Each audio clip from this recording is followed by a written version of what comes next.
Hey everyone, welcome back. Today I'm going to show you how to go from this to this. If you're new here, I am Brian. I'm an effects artist for the movie industry, so let's get started. You can find this skull online from about $30 to $35. It's a life-size anatomical skull. I generally start by hot gluing the jaw wide open, which sort of gives it a more terrifying, screamy look later. And after looking at some reference, I decided to do this muscle first since it passes under the cheekbone. Only the first few muscles will get this treatment. The rest of it is cotton balls and latex. These muscles needed to pass through or create a bridge, so I used paper towels at first. I use Viva brand paper towels because they have the best texture, in my opinion, for creating flesh. The tool that I prefer to use is a stainless steel dental tool, and it looks like a little hockey stick. And you can find these online through dental suppliers, or you can find them at craft fairs, and sometimes you can even pick them up through jewelry suppliers. The tools that work best for me are brushes or the stainless steel tools as well. It helps to sort of push the latex around and shape it as you go along. This is the next muscle to get the paper towel treatment because it attaches at the bottom of your jaw and then up under the cheekbone.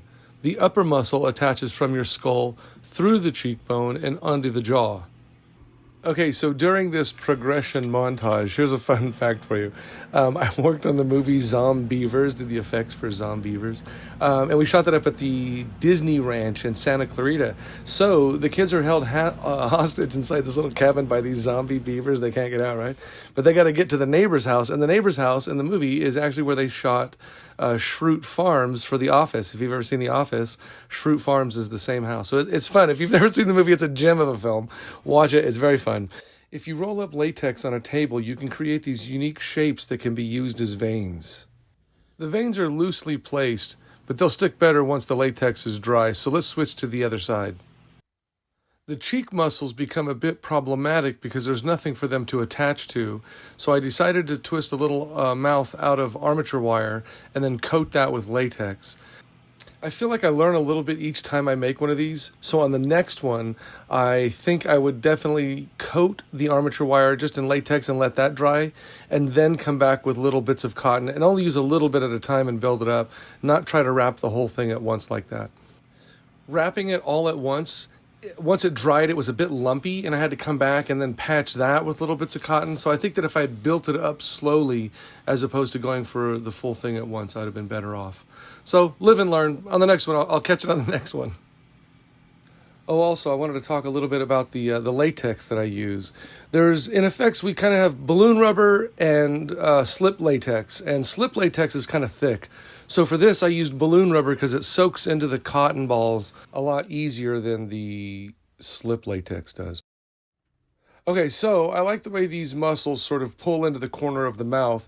And for this project, I put the corner of the mouth a little bit lower than anatomically correct. I'm taking a little bit of artistic license here. So we want to pull some of these muscles down to the corner. This one should actually be sitting a little bit higher. But again, I'm looking for something that's a lot, stretched out. And so there's also this muscle that comes from the back of the jaw to the front of the mouth. To the corner of the mouth. And that's also one of the prominent. And these are muscles that you see in horror films and the fake zombies that we see online. I mean, real stuff, it doesn't really look like this. I mean, when you see mummified bodies and things like that, the skin is really stretched over. So these are going to be all hollowed out and kind of gored up a little bit. So these are 26 millimeter doll eyes. These ones are red. I'd never done red before, and I thought that might look cool with the final effect being sort of like a reddish demon type screamy skull. And I think it'll make a nice Halloween decoration. Center of a table, propped up a little bit. It'll be pretty cool. So now I like to do, once all the muscles are on, all the base muscles that I think look pretty cool, I like to go back in with little pieces of cotton and latex and do little details.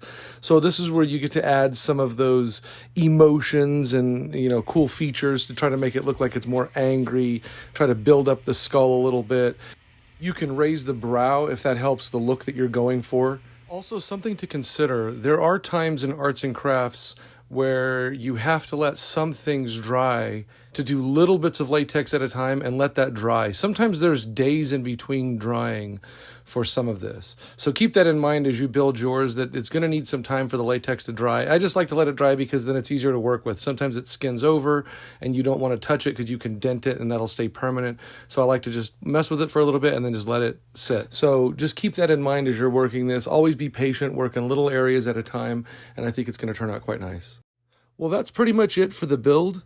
Be sure to be patient. If you've never done this before, have fun with it. It's a really relaxing thing to do.